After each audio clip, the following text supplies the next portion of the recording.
Hello दोस्तों, मैं एक रजिस्टर्ड फार्मासिस्ट हूँ।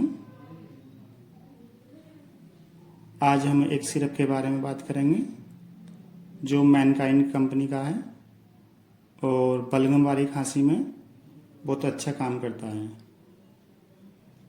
आज हम इस सिरप के बारे में जानेंगे और इसको मैं बताना चाहूँगा आपको। क्या ये 93 रुपीज़ MRP है इसकी और ये 100 ml में आता है। मैनकाइंड कंपनी का है। ये शुगर फ्री, जिसको शुगर है वो भी ले सकते हैं, जिसको शुगर नहीं है वो भी ले सकते हैं। वेट कफ में अच्छा काम करता है, मतलब बलगम वाली खांसी में बहुत अच्छा रिजल्ट है इसका। ये एक एक्सपेक्टोरेंट सिरप होता है। एक्सपेक्टोरेंट उस सिरप को बोलते हैं जो बलगम वाली खांसी में बहुत अच्छा काम करता है। इस सिरप में 3 सोल्ट होते हैं। हम तीनों सोल्टों के बारे में बात करेंगे। डोजेस के बारे में बात करेंगे, क्या क्या साइड इफेक्ट है उसके बारे में बात करेंगे, कौन सा सोल्ट किस चीज में काम आता है उसके बारे में भी बात करेंगे। ब्रोमहेक्सिन का जो काम होता है वो बलगम को पिघलाने में काम करता है। जो हमारे फेफड़े और सांस के नले में बलगम चिपक जाता है, जम जाता है, उसको पिघला के बाहर निकालने में बहुत अच्छा काम करता है। बलगम बाहर आ जाता है और फिर हम आराम भी मिल जाता है। टर्बोटोलिन एक तरह का एयरवेस होता है जो आस्थमेटिक मरीजों में भी अच्छा काम करता है।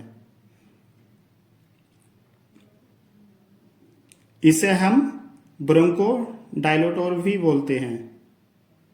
टर्बोटोलिन का एक काम यह भी होता है, एक्चुअली जो बलगम वाली खांसी है तो थोड़ा लेट होती है। पहले मोस्टली जो लोगों को होती है वो ड्राई खांसी ही होती है, उसके बाद में ही बलगम वाली खांसी होती है। होता क्या है, जो नालिका होता है उसे चौड़ा करने में टर्बोटोलिन बहुत अच्छा काम करता है, जिससे हमें सांस लेने में बहुत आराम मिलता है। और तीसरा सब्स्टिट्यूट ये होता है इसमें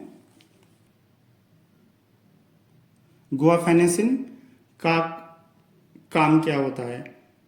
इसका काम ये होता है, ये बलगम को चिपकने नहीं देता। जो हमारे लंग्स में या फिर नालिका में जो बलगम चिपक जाता है वो इसको चिपकने नहीं देता। जैसे कि अगर बलगम चिपका होता तो हमें एक तरह का मैसेज ये मिलता रहता कि हम खांसे, मतलब हमें रिलीफ नहीं मिलता तो हम खांसते रहते हैं क्योंकि चिपका होता है। तो इसको जो बलगम जो चिपका होता है ये बलगम को चिपकने नहीं देता। जो भी बलगम होता है वो आसानी से बाहर आ जाता है और हमें एक तरह का रिलीफ मिल जाता है। वैसे तो ये तीनों ही सब्स्टिट्यूट जो भी हैं तो खांसी से रिलेटेड बहुत अच्छे हैं। तीनों का कॉम्बिनेशन बनने के बाद में बहुत अच्छा वर्क करती हैं तीनों। अब हम डोजेस के बारे में भी बात कर लेते हैं। 5 से 8 साल तक के बच्चे 1.5 ml दिन में 3 बार ले सकते हैं, मतलब 1.5 ml। और 8 से 10 साल तक के बच्चे 2.5 ml दिन में 3 बार ले सकते हैं।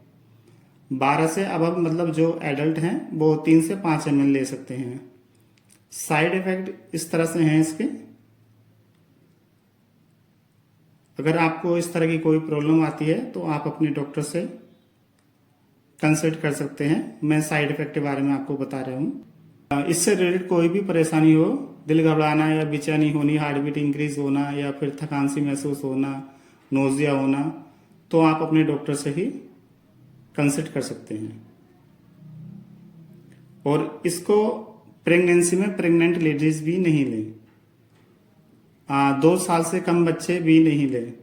अगर उनको लेना है तो आप अपने डॉक्टर से ही बात करके लें। Thank you.